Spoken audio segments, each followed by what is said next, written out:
contents. For example, the commandment of God that we're to have no other gods but Him. We can respect commandments in the sense of always following them. That's a sense of respect that was not mentioned above. Or we can respect them in the sense of respect one, that is, we pay careful attention to them in conducting our lives. Perhaps we might even admire or revere such commandments as we think that they're a great thing. Others, of course, can sensibly not show any respect or even disrespect to such commandments. They do not follow them, or they even condemn them. So there is a coherence to respecting moral precepts or commandments that does not apply to just propositional contents. Trickier is the difference between true belief contents and the facts that they are about. Can facts, the items that make up the world, be possible objects of reference? Yes, it seems possible.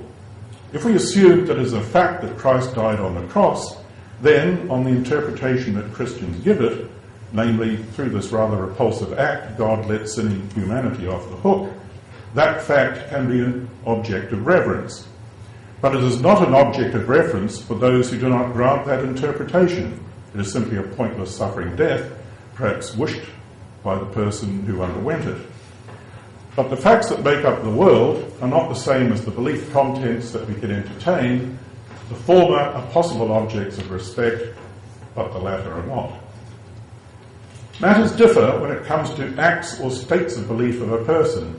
Consider the act, A believes that Christ will return someday. One might respect A's particular act of belief, and that one pays attention to it and gives it consideration when one comes to deal with person A. For example, one knows that this person is a bit touchy about these beliefs.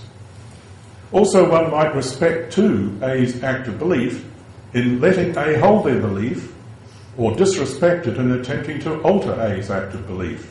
This becomes important when according respect to another object, viz. A's right or liberty to act in certain ways, because such acts will include acts of believing. Further, it is possible to respect 4, admire, or respect 5, revere, A's activities of so believing. Believers do admire the strength of their acts of belief in religious matters. But equally as well, these can be objects of disrespect and even dismay, especially in the case of dogmatists. But at least it makes sense to accord no respect or disrespect the mental acts of persons in contrast to the belief contents of those acts. The above only touches upon the important and subtle difference between acts and contents of belief as objects of respect. The ambiguity of the word belief disguises this difference, which in turn leads to a host of confusions. On the whole, it is meaningless to respect belief contents, but acts of believing or disbelieving, not to be confused with the persons who believe or disbelieve, can be coherently accorded respect or disrespect. This last point can be extended to cover many other kinds of mental acts, such as protecting one's beliefs from criticism, or refusing to evaluate them, or engaging in critical evaluation. Consider fundamentalist religious believers. They might protect the proposition that Christ will return someday from critical examination or resist examining it, but note that protecting the claim from criticism or resisting criticism is not a propositional object. It's an activity, albeit directed upon a belief content. And this activity is something that is a possible object of respect in the sense of letting be, or of disrespect in that others attempt to overcome the resistance of believers to criticism. The same applies to religious doctrines and the propositional contents of holy books, as distinct from the books themselves as objects.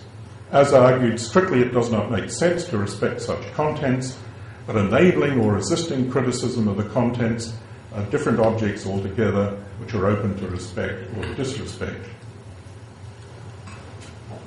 Well, my final section, tolerance but no respect. The above points come together in an account of tolerance that need only involve respect to, that of the respect of rights and liberties. The notion of tolerance is a complex matter, which I really can't go into fully here, so I've only sketched a quite minimal notion of tolerance, highlighting 3 broad components. Tolerance requires 1, that there be something to which one objects, but 2, one puts up with the objectionable. Putting the matter somewhat paradoxically, toleration involves tolerating what one finds intolerable. The trick to tolerance is three: how to achieve the right balance in tolerating the intolerable by setting the right limits to tolerance. So consider the first objection component to tolerance, number one. This can be illustrated in the case of Ataturk's wishing all religions at the bottom of the sea. Supposing that Ataturk's lack of respect for religion is well grounded, then these grounds can also provide good reasons for objecting to religion. Here, the objection component cannot be watered down to something like indifference. One cannot sensibly tolerate that to which one is indifferent. If one is indifferent or has no objection, then the matter of toleration cannot arise. However, a well-founded objection to some acts, like good grounds for lack of respect, is an essential component of tolerance. The second aspect of tolerance requires one to put up with that to which one objects. One has to put up with the objectionable if one is powerless to do otherwise, but being powerless is not a component of tolerance as normally understood. One has to be in a position to act against and suppress the objectionable, either because one already has sufficient power to so act, or if not so, one can act politically to obtain such power in a reasonable time.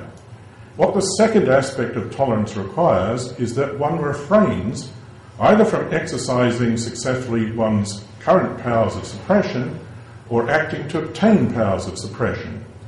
Here the acceptance component is a matter of not interfering with or actively, not passively, letting something be when one could interfere. Putting this in terms of respect for its appropriate object, one gives respect to the liberties and rights of others to believe and act as they choose without interference. So respect, in the sense of respect to, is an important component of toleration, but no other kind of respect need be involved. The third component of minimal toleration is the more philosophically contentious. It attempts to spell out the reasons for which one might restrain oneself, to strike the right kind of balance in tolerating the intolerable, and to set limits to toleration. And here I will very briefly mention two approaches to this issue and advocate the second. The first could be called the coexistence conception of tolerance.